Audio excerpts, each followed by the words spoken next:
80% ಕೊಡದೆ ಕೆಲಸ ಆಗುದಿಲ್ಲ ಅಂತೇಳಿ ಹೇಳ್ತಾರೆ. ನೀವು ಮಾಡಿರುವ ಬೆಲೆ ಏರಿಕೆ ಎಷ್ಟು? ಒಂದೊಂದು ಬೆಲೆ ಏರಿಕೆಯನ್ನು ಒಮ್ಮೆ ಆಲೋಚನೆ ಮಾಡಿ. ಈ ಕಡೆಯಿಂದ 2,000 ಕೊಟ್ಟು ಆ ಕಡೆಯಿಂದ 10,000ವನ್ನ ಪ್ರತಿಯೊಬ್ಬರಿಂದ ನೀವು ವಸೂಲಿ ಮಾಡಿದ್ದೀರಿ. ಅದು ಹಾಲಿನ ಬೆಲೆ, ವಿದ್ಯುತ್ ಬೆಲೆ, ಸ್ಟ್ಯಾಂಪ್ ಬೆಲೆ ಯಾವುದನ್ನು ಬಿಟ್ಟಿದ್ದೀರಿ? ಕಸವನ್ನು ಸಮೇತ ಬಿಡಲಿಲ್ಲ. ಆ ಕಸ ಹೆಚ್ಚುವುದಕ್ಕೂ ಹೆಚ್ಚಿಗೆ ಮಾಡಿದ್ದೀರಿ. ಇವತ್ತು ಕಾರ್ಮಿಕರಿಗೆ ಕೊಡುವುದಕ್ಕೆ ಎಲ್ಲದರ ಮೇಲೂ ಸೆಸ್ ಹಾಕುವಂತಹ ದೃಷ್ಟಿಯಲ್ಲಿ ಇವರು ಹೇಳಿದರು, 2 ವರ್ಷದಲ್ಲಿ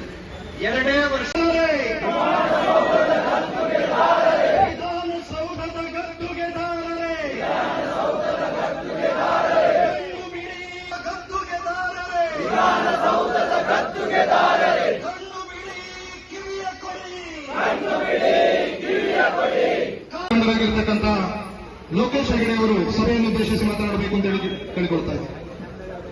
ಪರವಾಗಿ ನಡೆಯುತ್ತಿರುವಂತಹ ಹೋರಾಟದ ವೇದಿಕೆಯಲ್ಲಿ ಉಪಸ್ಥಿತಿರುವ ಎಲ್ಲ ಗಣ್ಯರೇ, ಕಾರ್ಮಿಕ ಹಿತೈಷಿ ಬಂಧುಗಳೇ, ನನ್ನ ಹೆಸರು ಲೋಕೇಶ್ ಹೆಗಡೆ. ನಾನು ಕಳೆದ 11 ವರ್ಷಗಳಿಂದ ಸಿಕ್ಕಿದೆ, ನಾನು ಸೇವೆ ಸಲ್ಲಿಸ್ತಾ ಇದ್ದೇನೆ. ನಾವೀಗ ಮಂಗಳೂರಿನಲ್ಲಿ ಬೆಂಗಳೂರಲ್ಲಿ ಮೀಟಿಂಗ್ ಮಾಡಿದ ಹೊರತು ಇದರಿಗೇನು ಪರಿಹಾರ ಸಿಕ್ಕಿಲ್ಲ. ನಮಗೆ ನಿಮ್ಮ ಮೀಟಿಂಗ್ ಅಗತ್ಯ ಇಲ್ಲ.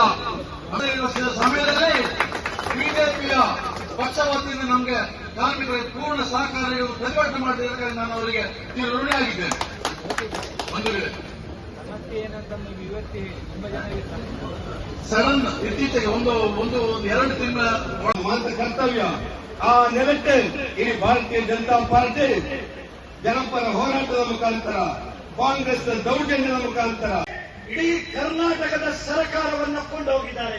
ಆಲೋಚನೆ ಮಾಡಿ. ಹಾಗಾದ್ರೆ 40% ಉಳಿಸಿದ್ರು, ಇಷ್ಟೆಲ್ಲ ಬೆಲೆ ಏರಿಕೆ ಮಾಡಿದ್ರು, ಆದರೂ ಕೂಡ ಇವರಿಗೆ ಅಭಿವೃದ್ಧಿಗಾಗಲಿ ಯಾವುದಕ್ಕಾಗಲಿ ದುಡ್ಡು ಕೊಡೋದಕ್ಕೆ ಯಾಕೆ ಸಾಧ್ಯ ಇಲ್ಲ? ಯಾಕೆ ಕೊಡ್ಲಿಕ್ಕೆ ಆಗ್ತಾ ಇಲ್ಲ? ಚುನಾವಣೆ ಸಂದರ್ಭದಲ್ಲಿ ನಾವು ಹೇಳಿದೆವು, ಕಾಂಗ್ರೆಸ್ಗೆ ಕರ್ನಾಟಕ ಒಂದೇ ಸರ್ಕಾರ, ಕಾಂಗ್ರೆಸ್ ಒಂದೇ ದೊಡ್ಡ ಸರ್ಕಾರ. ಇಡೀ ದೇಶದ ಖರ್ಚನ್ನ ಅವರು ಕರ್ನಾಟಕದಿಂದ ವಸೂಲಿ ಮಾಡ್ತಾರೆ ಅಂತ ಹೇಳುವಂತಹ ಎಚ್ಚರಿಕೆಯನ್ನು ಜನರಿಗೆ ಕೊಟ್ಟೆವು ನಾವು. ಈಗ ಮೊನ್ನೆ ಪ್ರತಿ ಬಾರಿಯೂ ಎಲ್ರಿಗೂ ಗೊತ್ತಿದೆ, ಸುರ್ಜೇವಾಲಾ ಬರೋದು ಯಾಕೆ ಅಂತೇಳಿ ಕೇಳಿದ್ರೆ, ಯಾವುದೇ ಚುನಾವಣೆ ಬರುವುದರ ಮೊದಲು ಸುರ್ಜೇವಾಲಾ ಬ್ಯಾಗ್ ಹಿಡ್ಕೊಂಡು ಬರ್ತಾರೆ ಕರ್ನಾಟಕಕ್ಕೆ. ಇವರೊಳಗೆ ಕಾಂಪಿಟಿಷನ್. ಈಗ ಯಾರು ಹೆಚ್ಚು ಕೊಡ್ತಾರೆ ಅವರಿಗೆ ಮುಖ್ಯಮಂತ್ರಿ, ಯಾರು ಹೆಚ್ಚು ಕೊಡ್ತಾರೆ ಅವರಿಗೆ ಮುಖ್ಯಮಂತ್ರಿ.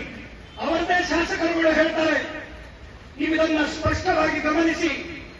ಬಡವರಿಗೆ ಕೊಡುವಂತಹ ಮನೆ, ಆ ಪಾಟೀಲರು ಹೇಳ್ತಾರೆ, ನಾನು ಲೆಟರ್ ಕೊಟ್ರೆ ನನಗೆ ಮನೆಗಳು ಸ್ಯಾಂಕ್ಷನ್ ಆಗುವುದಿಲ್ಲ, ಆದರೆ ನನ್ನ ಲೆಟರ್ ಹಿಡ್ಕೊಂಡು ಹೋದವ ದುಡ್ಡು ಹಿಡ್ಕೊಂಡು ಬರ್ತಾನೆ, ಮನೆ ಹಿಡ್ಕೊಂಡು ಬರ್ತಾನೆ ಅಂತೇಳಿ. ಆದರೆ ಆ ಲೆಟರ್ ಹಿಡ್ಕೊಂಡು ಹೋದವ ಏನು ಮಾಡ್ತಾನೆ ಅಂತ ಹೇಳುವಂಥದ್ದು ರಹಸ್ಯವಾಗಿ ಉಳಿದಿಲ್ಲ. ಯಾವುದೇ ಇಲಾಖೆ ತೆಗಿರಿ, ಕಾರ್ಮಿಕರ ಇಲಾಖೆಯನ್ನೇನಾದರೂ ಆಲೋಚನೆ ಮಾಡಿದ್ರೆ 100 ಸ್ಕೀಮ್ಗಳಿದ್ದಾವೆ. ಕಾರ್ಮಿಕರಿಗೆ ಮದುವೆಗೆ, ಆರೋಗ್ಯಕ್ಕೆ, ಮಕ್ಕಳ ವಿದ್ಯಾನಿಧಿಗೆ, ಏನಾದರೂ ಅಪಘಾತ ಆದರೆ ಅದಕ್ಕೆ ಕೊಡೋದಕ್ಕೆ.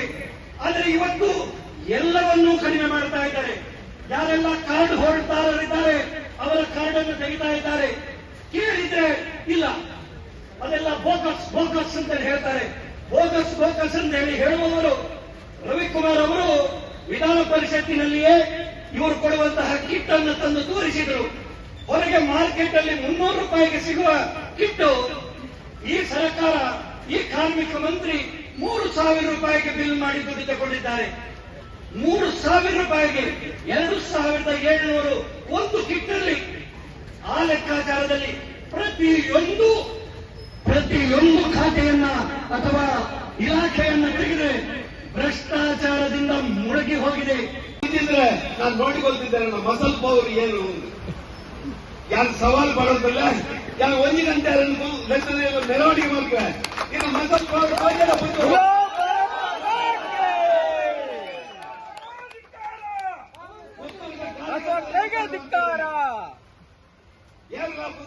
ಬಿಜೆಪಿ ಕಾರ್ಯಕರ್ತರೇ ಕಾಳಜಿ ಬೀಳ್ತೆ ರಾಜ್ಯಕ್ಕೆ ಮಾತ್ರ ಪುತ್ತೂರದ ಕಾರ್ಯಕರ್ತರು ಸ್ವಾಭಿಮಾನಿಗಳು, ದೇವದುರ್ಲಭ ಕಾರ್ಯಕರ್ತರು